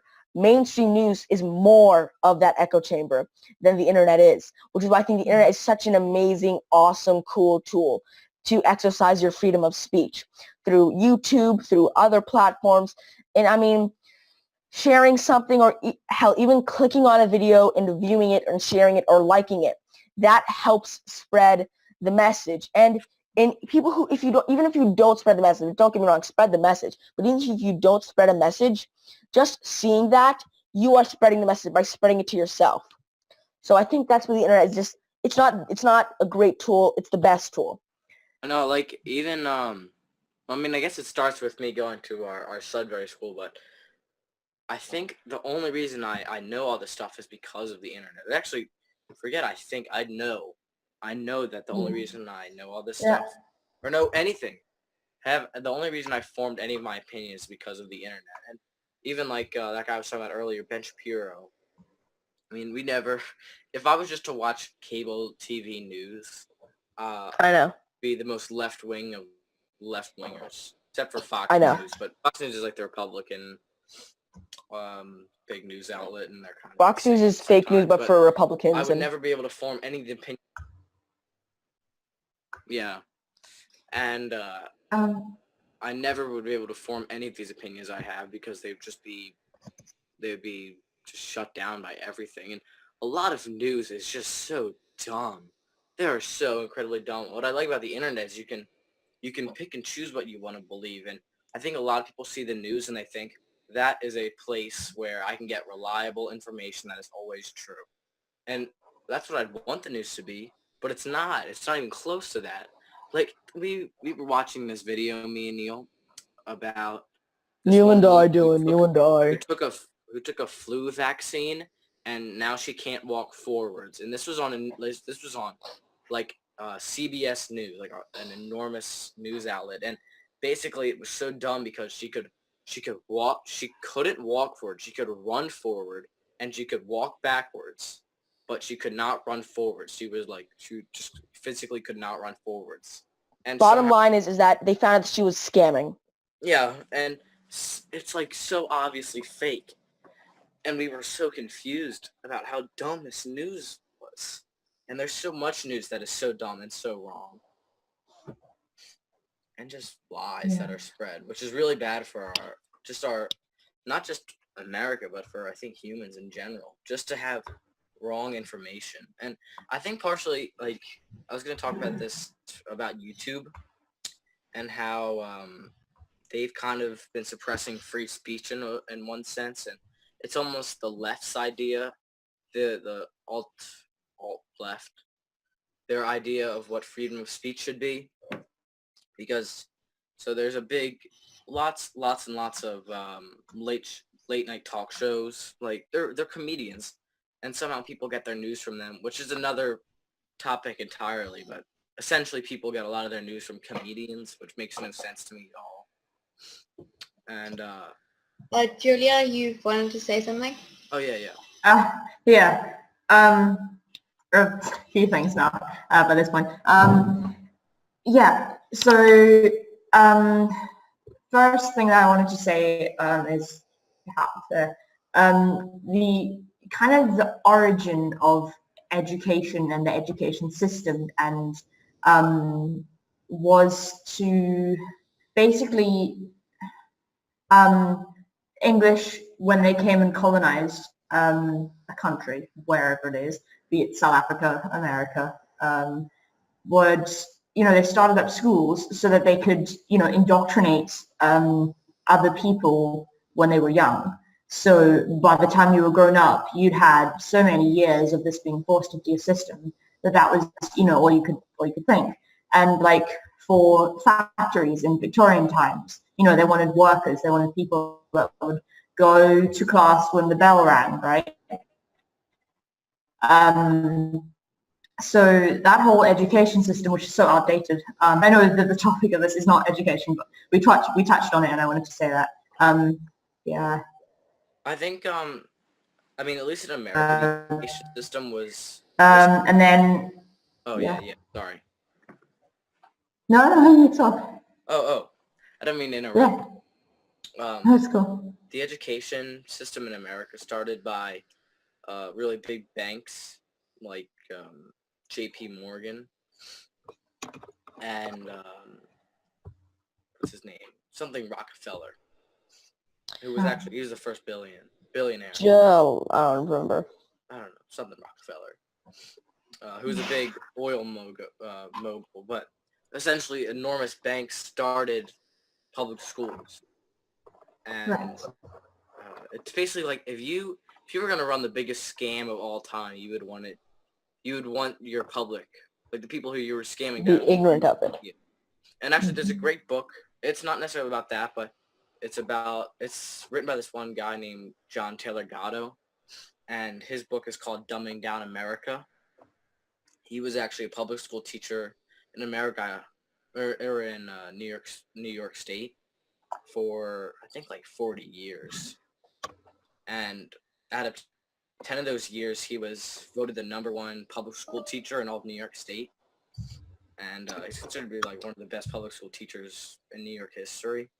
And basically his retirement speech, which was also his 10th Teacher of the Year award, but nobody knew it was his retirement speech, was basically explaining why the public school system is so effed up and how basically he's accomplished nothing, and how America's system has just been built to destroy people's imaginations and just make them into working robots that listen to what they're told and never question anything. Just like, that's how the world is, Billy. And that's... I think touching on what we were saying, with the whole news and stuff, in South Africa, our current president, as we mentioned, he isn't really the greatest at all. And I think one of the key part was, for instance, the way he got elected. The #1 reason he got elected was because of the party he stands for, the ANC. The ANC was the party that was mostly majority focused on bringing down apartheid, and they were Nelson Mandela was the one who created the ANC and was the one who is the first black president to be voted into the country. So that is mainly one of the reasons that people vote, or basically the biggest reason that the people vote for the ANC, not because of who the man running for president is, but because of what the ANC stands for. And I think the problem with that is then people don't look to the actual person that's running for president, because maybe, for instance, some of them are being fed false information about it, because whether it's on the news or things people see, and and that's the problem, I guess. It's all the stuff they're being fed, and they're like, okay, so there's that, and then there's also the fact that yeah, this group was the one who brought down apartheid. It was the first one it was the first group to be voted into power, and that's why we're going to vote for them. And I guess that's that's like another kind of example of being fed false information, because Or just echo chambers, yeah. I do have a quick question though. In South Africa, how many like parties, like legitimate parties, are there that can be like where their candidates actually will get voted in regularly? There are loads of parties loads of parties that stand for everything, but the main two are the DA and the ANC. The ANC being the Have there ever been any other parties besides those two that have like gotten people into power? I'm not the expert to ask. Juaria? Well, the ANC hasn't lost an election since 1994. 1994 was the first. Yeah, that was the end of apartheid. The DA has come. There have been other black parties, if you would call it, because like in this country, you'd find that the general white population will vote for the DA, and the general black population will vote for the ANC.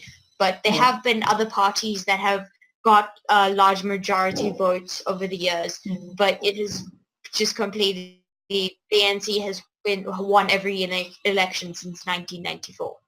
Oh wow. The thing is, there is a definitive difference between, like you were saying, Juaria, the old ANC and the new ANC. And they are, they're carrying over their power from Nelson Mandela, and just, I mean, the decline in presidents since then, and then with Zuma now and all that. Yeah. I was just curious because, I mean, at least in America, a big problem is the fact that there's only two legitimate parties that you can vote for. Democrats and Republicans. Yeah, you can vote for either or, but you can vote for, I mean, there's actually, the other two are the Green Party and the Libertarian Party, but those have never... I don't know much about Green Party. All I know is that Libertarians are kind of insane. They've never gotten any ground, and they've never come close to winning any election. Yeah, I mean, there are a lot of other parties, actually. In America, it's just the same thing. It's like, I wouldn't like to say they're just like, don't never vote for a third party in America because they're never going to win. They're never going to win, basically. But they actually might win the next year. The thing is, when you vote for a party, in America, this is just a side note. And if they get a certain amount of votes, they're actually considered a major party, and they're given massive funding, considered a major party by news networks, and they're covered massively. So they could potentially win the next election and become a major party. So it's definitely not useless to vote for a third party in America, because you could possibly hit that number of voters. And if you do, you will be considered a major party in the United States of America. And that's very big. I think No, you were going to say something. So we have, like, there are loads of parties here, but like smaller ones. So you have like the ACDP, which is the Christian relative one, and then all the religious ones, and then the ones that want the previous regime back. And the thing that I wanted to say about the ANC, which is the African National Congress, is its full name, by the way, and the DA is the Democratic Alliance, not that that's that, is that when Nelson Mandela was out of jail, and that whole revolution that was kind of end of apartheid, like we're going to have a black president, this is really getting to it, is that the Xhosa and the Zulu were, and I mean, historically they haven't really got on, but they were kind of warring almost then as to get a Xhosa person or a Zulu person in power. And Nelson Mandela was Xhosa, and the thing is, they're kind of traditionally, they're the more soft-spoken, they're less, Zulu are warriors to the core, and Xhosa people are more kind of talk about it people, just giving you a general idea. And what people were surprised, because when Jacob Zuma was elected, because he's Zulu, and the ANC being a traditionally Xhosa party. So there's that whole conflict, as well as, white and black and colored, and everybody being, all different bits. So there's that as well. Yeah. thought it was interesting. You can talk, Dylan. I think that's kind of like America in the sense that, I mean, it's almost incredible. Well, here, I'll give an example. Me and Neil, the only requirement, our state, the thing about America is each state is basically its own country in a lot of senses. But, New Jersey, the only thing the state requires us to learn is about the Constitution. If you're in 7th grade or above. So we went to this one place called the Constitution Center because Philadelphia is kind of the birthplace of America in a few senses. And It's not kind of it. It is, basically. It is, yeah. It's, so there's a whole museum about the Constitution in America. And when we went there, and it was so incredibly dumb because they didn't talk anything about the evil crap America's ever done. It's just, America is amazing. America has been free since the day. It's like, okay, what about the slaves, dude? What about the slaves and the, total destruction of all the Native Americans? Very biased. And I'm not saying America isn't awesome. It's amazing. It's awesome. USA. No. But it's like, I have American socks on. That was a joke. Mom got that. But that still does not mean that we shouldn't at least acknowledge what has happened. Slavery, the pillaging of Native American lands, and just like we brought just plagues over. We literally, the Europeans brought freaking plagues over here. They literally, because the people that survived were immune to the plagues, but the Native Americans, they were not. I mean, if you want to learn more about this, you should watch a video by CGP Grey called America Pox. Basically, why was there no American plague? And it talks about why. It's basically about animal agriculture and why and how it correlates to disease and why the plagues happened. But it's really just CGP Grey, and CGP Grey is awesome. But I mean, it's really just it's like this happened. And quick side note, I'm always going to be a little pissed off at them because I lost my wallet inside their presentation and they wouldn't let me go in and get it. Had like $100 in it. It was serious. And it was like they wouldn't let me go in and get it because they wanted to do their little brainwashing thing. Whatever. That's just a little side note. I think we should protest them. Oh, well, I was going to ask Willow, do you have any thoughts on Willow and Faith, if you guys had any thoughts on what we're discussing? Lol. Yeah. I don't really have much because, again, I'm not all up to date on all the protests and things like that. But with what Dylan was saying earlier with them not having, like, the history and the, what was it again? The Constitution Center? Constitution Center. Yeah, Constitution Center. That is, like, really not good.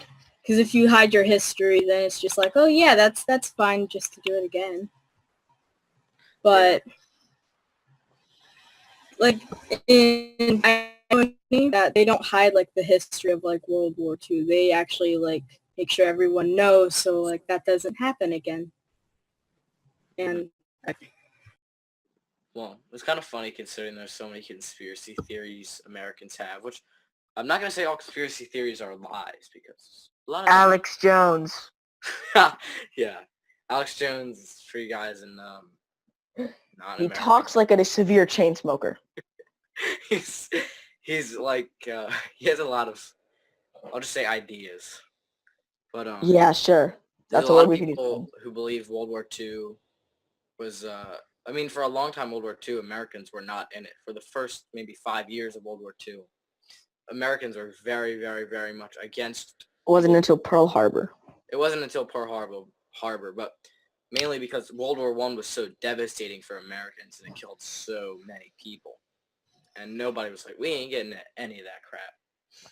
And so, and up until Pearl Harbor, which is when the Japanese dropped, had like an air raid on one of our, like, on an Air Force base in Hawaii. In Hawaii, Americans really went after it. But a lot of people believe, and it makes some sense to me, that FDR, who was our president, Franklin Delano Roosevelt, he just let Pearl Harbor happen. Like, he knew that the planes were going to go and try and take over Pearl Harbor, but he knew that as soon as, like, they attacked us, then Americans would be in agreement with him with wanting to go to war, because basically America's system is ran off of our need for war. Our The military-industrial complex. yeah, actually, I think FDR coined that phrase in his when he left office, the military-industrial complex, and that's basically how America runs, essentially, is on war. That's how we make a lot of our money. I mean, every time we go to war, our economy spikes. Like, it's really good for our economy to go to war. So, essentially, a lot of people think that as soon as you go to war, like World War II, he knew it was going to be an enormous war. It was going to make so much money for the American people. He let Pearl Harbor happen. What were you going to say? I just remembered something you said about Switzerland earlier being a great country. A friend of mine made a point earlier today when we were talking about how cool Switzerland was in terms of like everything about how already the people in the country, if you're working or not, you get a minimum wage to begin with, and how like that would kind of be like what we want to do in the future, how everyone would kind of be equal. And then he also made the point that Switzerland hasn't really been involved in any wars. It hasn't really been affected that much, which I guess kind of lets it be as great as it is. Yeah. That's actually called a UBI, Universal Basic Income, and there has been, just for the record, a lot of debate about that in our school. Yeah, me and Neil, me and Neil and our adult, or he's not really our adult, our staff member, we've had a lot of discussions about this. A lot. Me and Neil are more against it. Until computers take over the world and they have all the jobs. Until computers actually take over all the jobs. We are a little off topic, though. This is not. Yeah. I kind of like where this is going. Yeah. I mean, I don't know if you can stay on top of it. I think it's interesting. I wanted to say two things. Firstly, that's really destructive. That what you're saying, and I don't know if this is entirely true. That if your society thrives off war, that's like, I mean, what is that saying? That's going to be like future endeavors with America. Like, I mean, that's like, I mean, I don't know a lot about your history. I know there's been a lot of war, but to be reliant on violence, essentially, is certainly not a good thing. And yeah, we are off topic. No, there is Well, I remember something that happened recently. There were a couple of protests recently because our country got, I guess if you'd say, downgraded to what they call junk status. And at first I had no idea what that is because I'm clueless, as everyone normally is. But apparently junk status is basically the country is then labeled as not worth it, if you want to say. So you like shouldn't invest in it because people don't think it's going to go up. They kind of think it's going down in a sense. And then there were protests about that because the whole reason that happened was because of our president and the stuff he was doing and the way things happened. And so there were like, I think there were quite a few protests. In general, I think it was like mostly other parties who were like, okay, this kind of needs to stop now. I think there were quite a lot of people in general involved.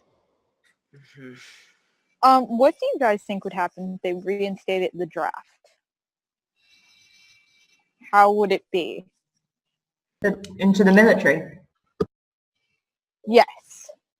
I don't think that would happen, at least in America. I mean, I'm just saying, like, hypothetically, if it did happen. Hypothetically, if it did happen. A lot of fleeing to Canada. Yeah, a lot of protests, a lot of fleeing to Canada. I don't think... My uncle did, and a big part of one of our president's campaigns, his name was Jimmy Carter, and a lot of people claimed him to be, like, one of the better presidents we've ever had. Like, for a long time, if you left America during the Vietnam War to go to Canada to run away from the draft, because if you're in Canada, you couldn't be drafted. You could not ever come back to America. And Jimmy Carter changed that, so he just invited everyone back. But for a long time, a lot of people fled to Canada. But I think there'd be a lot of fleeing, a lot of people running away. And honestly, I'm all for women being in the military, but what would happen? Like, would they be drafted if you wanted equality for women? I mean, I'm curious. I don't know. So I Like, don't think are women included in the draft currently? I mean, I don't know. I don't know. I think I think they are now. Are they? Possible. Oh, I just remembered. Give me a moment. Maybe. I'm gonna look this up. Yeah. There was a boycott, another boycott recently. I don't. It was boycotted in multiple countries apparently, but I don't know if any of you guys have watched the Wonder Woman movie. Yes. Well, I haven't watched it, but I've heard. My brother saw it and they really hated it.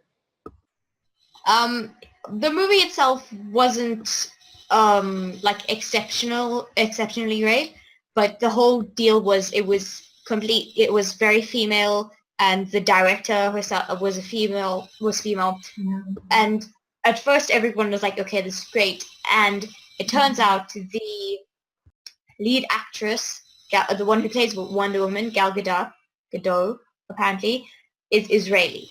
So that of course would not entirely be a problem, because I would have nothing against an Israeli person in general. Well, I guess. But okay, well, if she then, so the problem was because she was Israeli, but was because at one point she posted a picture on Instagram, I believe it was, with her and her daughter praying, and she went and she wrote, praying to all my brothers and sisters in Israel or Palestine or something, and basically called the Palestinians terrorists and a bunch of other stuff.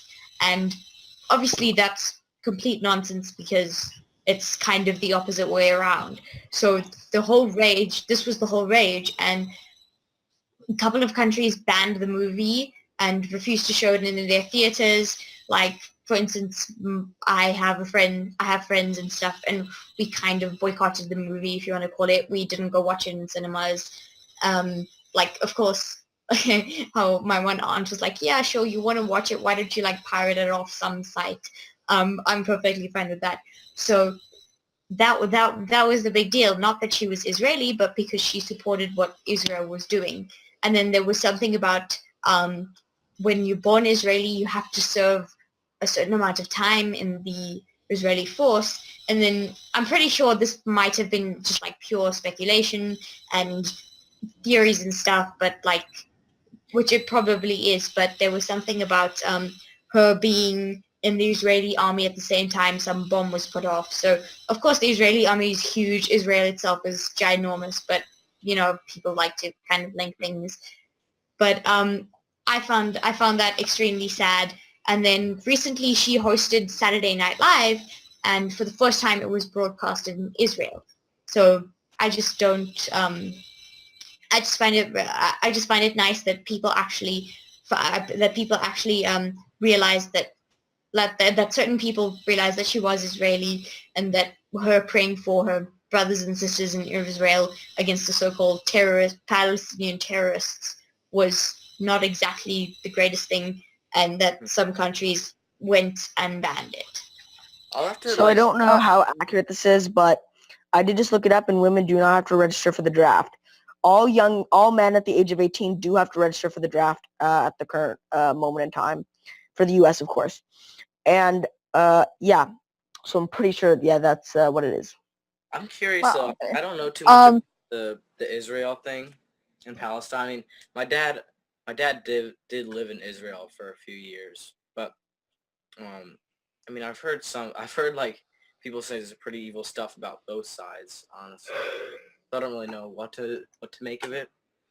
Wait, where are I going with that? Well, I think I'm a bit biased, because though in terms of the whole Palestinian-Israeli thing, maybe because of mostly the stuff I've been exposed to, but yeah, in general, I don't think I know as much as I should. I'm trying to think about what I was gonna say. Yeah. Oh, that's what I was gonna say. I remembered. Well, I mean, there are lots. Like I said, there are lots of feminist marches and equality marches, which, like, for the most part, I agree with. I think there's a lot of people, including my mom, actually, who want more rights for women than men, because she thinks yes, men. which Yeah, is that's quite insane on lots of levels. Something get more that- on topic I wanted to bring up. Yeah. I'm a sexist. So, Neil and Dylan, have you ever considered like protesting to bring a Sudbury school element into public schools or anything like that? And if I you would, think how would you go about it? we haven't, but no, we haven't done it obviously, but we have. I think we've definitely talked about it and considered it. I know, like Dylan, we have, haven't we? We've definitely talked about doing that. I mean, We talked about doing a sit-in in a public school. Yeah, we've joked about. Well, last year we joked about enrolling in a public school and then Sitting down in the like, hallway. sitting in the hallway and doing nothing. So we joked about that, but nothing more than that. I think for I think for Sudbury to work, you really need to like be at a Sudbury school, because anything less, like, I don't know if you can have too much of a mix between a public school and a Sudbury school. I think you have to kind of have a I know full-on Sudbury Jim. Jim is you know, one of the people who works like behind the scenes in the show. Jim Flannery. He and I definitely talked about that quite a bit and how it would happen, and we talked about a lot of the logistics of it, like it would be seen, like how it would be dismissed, how the press would handle it, how anything would happen. So I definitely have thrown around that idea. I was Cool.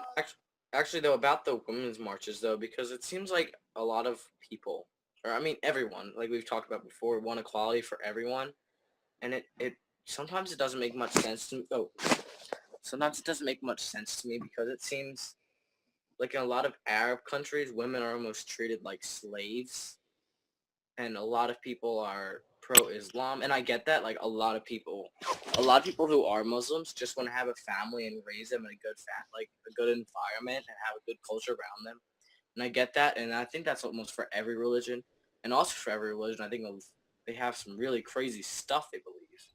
And I know not Well, everyone believes. well, in terms of like you saying like the Arabs and stuff like that, the whole you get what you get is like equality there is very different. You get a lot of arranged marriages and multiple things like that, which like if like for instance, like you'll have my grandparents, for instance, like joke about it, but it's not that much of a joke because it still happens today in Arab countries, which the thing is, I don't know much about protests going on there. Okay, well, for instance, I do have, I don't know if I would call her a relative. I never met her, unfortunately. So when Muslims go for what we call Hajj, right? It's a oh my gosh, pilgrimage that is something that everyone is supposed to do in their lifetime if they can afford it. And basically, I guess you could call her my aunt. She, at a certain point in time, there was only men allowed into the, around the, well, okay, so when you go for Hajj, you go to a place called the Kaaba.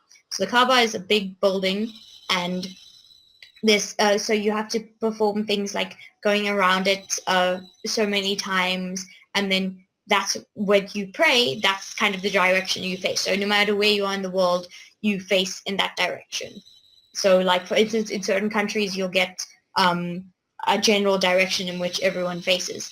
Like, for instance, here in South Africa, you'll face you'll face northeast, right? So basically, at one time, it was only allowed that men were allowed to go and pray around it, like very close to it, and a whole bunch of things like that. And women basically had no choice in the matter, and they were like very pushed out. So my aunt would basically fought for women's rights in Makkah. So when she went and stuff, and I'd say she did a very good job of it. She was a very big feminist in terms of making having it equal over there, and I think it did do a lot, but unfortunately it still hasn't done enough. Like, I have a cousin who went for Hajj, and she said even though there is a place for women, it'll only be like a quarter to three-quarter, basically, in terms of space. like the men will be basically take up 3/4 of it, and the women would only be allowed to use a small portion of it. But I think the important thing is that we are getting somewhere I think she did a lot of silent protesting, like just sitting in one place and refusing to move and stuff like that. So I think it's pretty cool what she did. Yeah, Unfortunately, she really died cool. of cancer. Do any of you plan on doing any protests in the future? Well, I unfortunately live in a very small town, like very secluded. But I'm pretty sure in the near future, if there was a protest coming up or something like that, I would definitely go. Yeah, I also don't. I mean, I don't live right near any of the big cities. Also in a fairly small town, but I think that it's really important that people just generally go to and participate in peaceful protests, and specifically peaceful protests, because like I don't know. I mean, the whole I was thinking about it when you guys were talking about the draft, which is that, and how you were saying that your country runs off of war, basically, or profits so much from it, and also that because your military is such a big part of the whole culture of America, and that violence is, because in general world history there has been so much violence, and I don't think, this is my opinion here, I don't think that if we as a culture and society of humans want to move forward, the way to do it is not violently. And I do think it's important, free speech, for people to stand up for what they believe in. And I do think that if I have the opportunity and the ability to go to more protests in the future for equality in general, I definitely will be. I think the only thing I would really protest is probably at least the way our money works in America is. Oh God, yeah. Oh God, The yeah. Federal Reserve, the literal most evil people on planet Earth. Yeah, they're one of those evil corporations, literally in the whole. Probably the actually. Yeah, very likely the most evil corporation in the whole world. And I'll go into that, but not that deep. But I'll go. I'd probably protest them. And basically, how the system in America works is we used to have silver and gold back standards, so you could go in and. By the way, Dylan, we only have like 4 minutes until like we gotta. No, sorry, 9 minutes until we gotta like. Yeah, I know. I'm gonna go fast about this. Okay, good. So basically, instead of there being anything backed by gold or silver, like the price, like normally our dollar was controlled by the price of gold and silver. It's not like that anymore. It's basically the Federal Reserve can print as much money as they would like. So before, anytime they printed a dollar bill from the mint, you'd have to have that amount of gold behind that dollar bill. You had to. So you couldn't print an infinite amount of money. But now you can print an infinite amount of money. And there's a privatized bank called the Federal Reserve, and they control the mints and how inflation works. And a lot of Americans think that the Federal Reserve is part of the government, which is not. It's not true at all. The Federal Reserve is a private bank, and they control inflation, so how much our dollar is worth. They can print as much money as they want, which they choose to do. That's how loans work, is you give money to the banks, and the banks loan the money out, and that's how they make money. And that's how cash is put into our system. I think that the only thing that... Yeah, to say that word. And another thing about our wars in America is we've had one war since 1980, 83. I think Richard Nixon started it basically to end the protests in the Vietnam protests, because he knew he had to get rid of pot. It's the war on drugs, the American war on drugs. Oh yeah. Very evil, and basically it's just an ongoing war that we've been having for like 40 years, and it just makes the government lots and lots and lots of money. It's not a full-on war. We're not going out and shooting people. Yeah, it's not what it is. It's basically just saying these drugs are illegal even though they shouldn't be.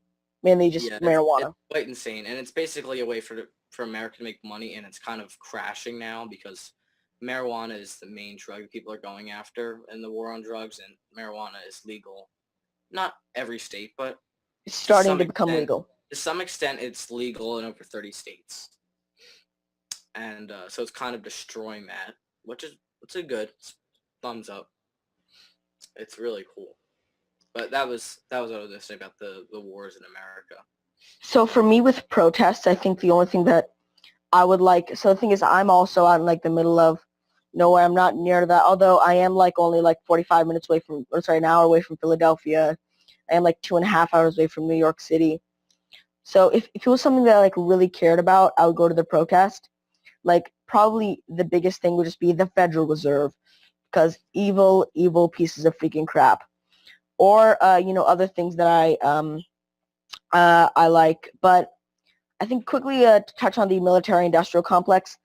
I know it's like it's not like America. Just to be fair to America, we're not going out and shooting people because money.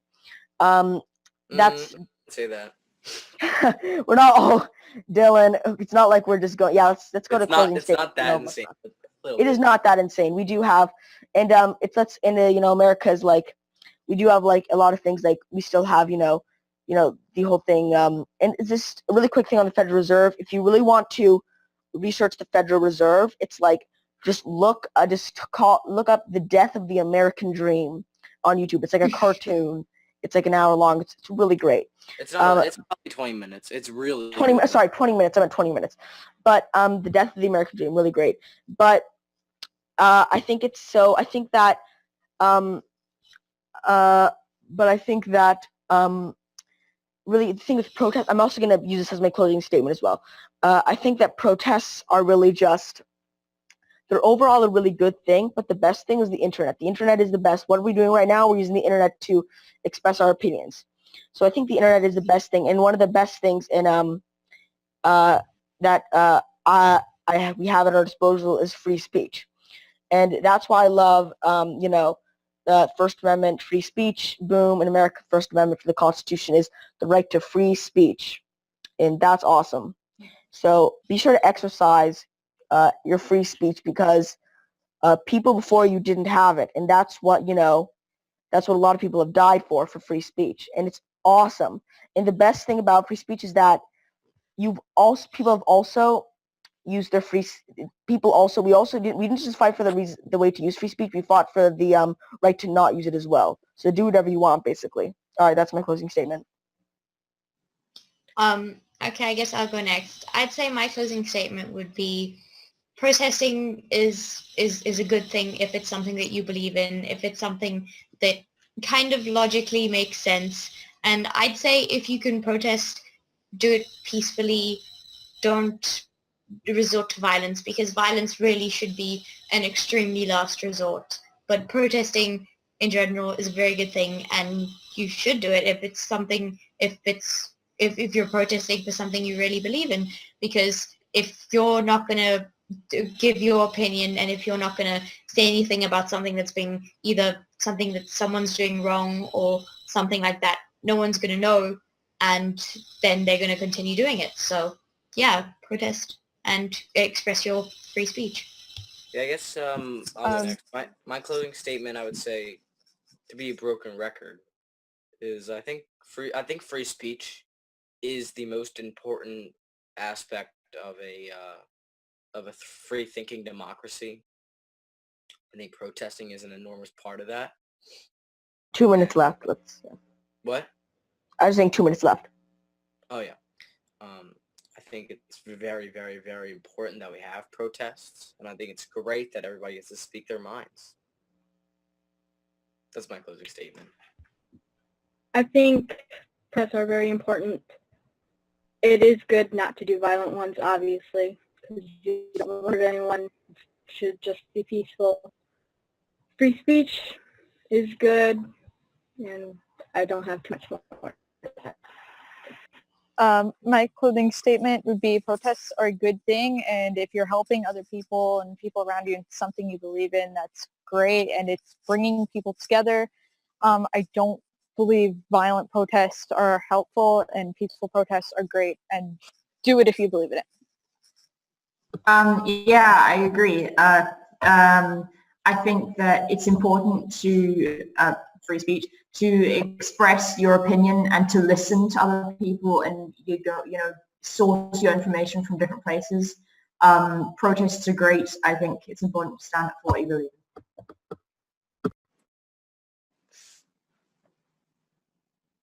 Were those all the closing statements? Yes. I think that's everyone. Awesome. So yeah, thank you for Yeah, I guess watching Youth on Subject to the World. This was great on protests, and just remember, if you're watching this video, just realize that you have access to the internet, one of the greatest tools of protests and free speech. No, the greatest tool of protests and free speech ever made in the history of planet Earth. So yeah, be sure to use it, and so thank you for watching.